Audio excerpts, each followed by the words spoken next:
How to add music to projects in NanoBanana.ai. First of all, open your preferred web browser and navigate to the NanoBanana.ai website. Make sure you are logged into your account to access all available features.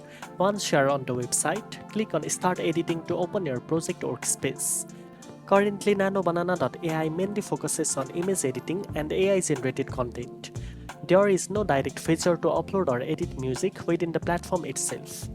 However, you can create your visual or AI-generated content in NanoBanana.ai, then export your files and use external video editing software to add music to your project.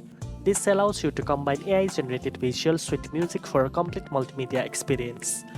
While NanoBanana.ai doesn't yet support music integration natively, you can still create high-quality content by combining its AI tool with external audio editors. Now you know how to add music to projects in NanoBanana.ai. If you found this video helpful, don't forget to like, share and subscribe for more tech tips. Thanks for watching and I'll see you in the next one.